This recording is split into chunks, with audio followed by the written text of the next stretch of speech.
दुनिया में सब चीज का इलाज है लेकिन एक चीज का नहीं। पत्नी सोच में पड़ जाती है कि अब ये बेबी कौन है। तब तक पति भी नहाकर बाहर आ चुका है। पत्नी उसे किसी बेबी का मैसेज आया है बताती है।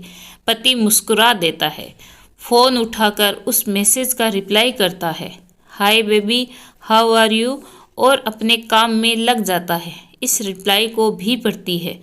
अब हर पल पत्नी के दिमाग में यही विचार कूदता रहता है कि ये बेबी कौन है। शाम को पति घर आता है।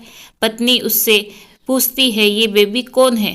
पति जवाब में सिर्फ मुस्कुरा देता है और फिर से अपने काम में लग जाता है। 2-3 दिन बीत जाते हैं। उन विचारों ने अभी तक पत्नी का पीछा नहीं छोड़ा था और फिर से पति के मोबाइल पर फिर एक बार बेबी का मैसेज आता है, आज तो मिलोगे कि नहीं, तुम्हारी बहुत याद आ रही है।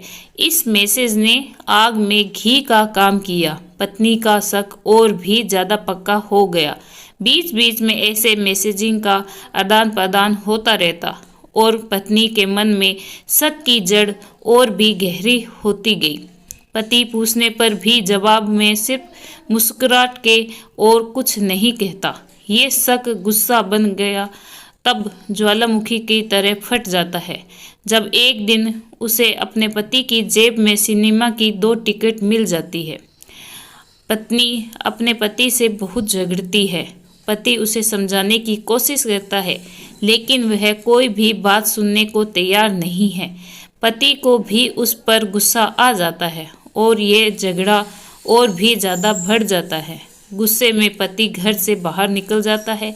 पत्नी का गुस्सा पति से कई गुना ज़्यादा है। तुरंत वो अपना सारा सामान पैक करती है, एक चिट्ठी लिखती है कि मैं मायके जा रही हूँ हमेशा के लिए, और पति का घर छोड़कर चली जाती है। गुस्सा शांत होने पर जब पति घर आता है तो चिट्ठी पढ़कर उसके होश उड़ जाते हैं। 10 दिन बीत जाते हैं और गांव के उस घर पर डोरबेल बजती है जहां पत्नी रहने चली गई है। पत्नी दरवाजा खोलती है। दरवाजे पर 10 साल की एक छोटी बच्ची हाथ में चिट्ठी लिए खड़ी है। वह पत्नी को वह चिट्ठी देती है। बच्ची से वह चिट्ठी लेकर पत्नी चिट्ठी खोलकर पढ़ती है, डियर वाइफ, जिस बेबी की वजह से हम दोनों में इतने झगड़े हुए और तुम हमारा घर छोड़कर यहाँ चली आई, ये बच्ची जो अभी तुम्हारे सामने खड़ी है वह वही बेबी है, अनाथ आश्रम की एक प्यारी बच्ची। इसी के साथ मैं बातें करता था, सिनेमा घर जाता था। पहली बार जब तुमने बेबी के बारे में पूछा था तो मैंने जानबूझकर तुम्हें नहीं बताया था। सोचा था थोड़ा मजाक करता हूँ, देखता हूँ तुम कैसे रिएक्ट करती हो, लेकिन मैंने ये कभी नहीं सोचा था कि तुम्हारा शक इतना बढ़ जाएगा कि तुम घर ही छोड़ दोगी। हाँ, सबसे ज़रूरी बात, ये तो बेबी है, वह किसी और की नहीं बल्कि तुम्हारी ही बेटी है। रुको, अपने आप को संभालो और आगे की बात ध्यान से पढ़ो। हमारे शादी के 2 साल पहले की बात है।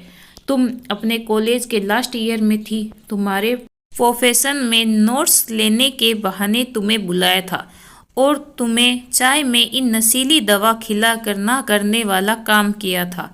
इसमें तुम्हारी कोई गलती नहीं थी, लेकिन कुदरत ने अपना काम किया और तुम्हारे पेट में इस बेबी को डाल दिया। काफ़ी प्रयास करने पर भी अबॉर्शन नहीं हुआ तो तुम्हारे घर वालों ने समाज के डर से तुम्हें 6 महीने तक घर में ही रखा। तुम्हारे पिताजी खुद एक डॉक्टर है, इसीलिए ये बिन मांगा बच्चा बड़ी आसानी से बिना किसी को कानो कान खबर हुए इस दुनिया में आया।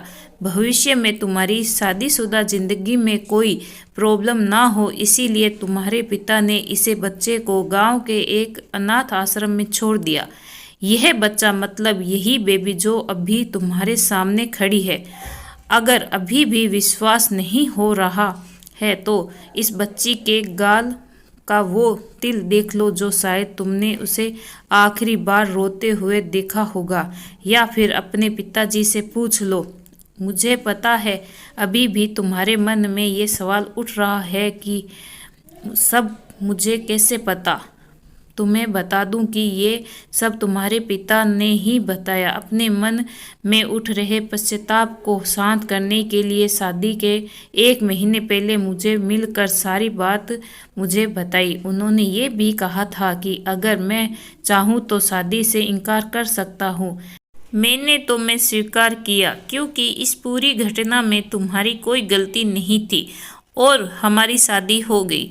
तुमने मुझे बहुत प्यार दिया, लेकिन तुम्हारे पिता से बेबी के बारे में जानने के बाद मैं उससे मिले बिना नहीं रह पाया। मैं बीच बीच में उससे मिलता था। उससे मिलना, उसके साथ समय बिताना मुझे अच्छा लगता था। कितनी प्यारी बच्ची बिना किसी गलती के क्यों सजा भुगते, इसीलिए मैं उसे थोड़ी सी खुशी देने की कोशिश करता था। बस मुझे इतना ही कहना था। अब अगर तुम फिर से अपने घर आकर मेरे साथ रहना चाहो तब और सिर्फ तभी गैलरी में आ जाओ। तुम्हारा और सिर्फ तुम्हारा डियर पति।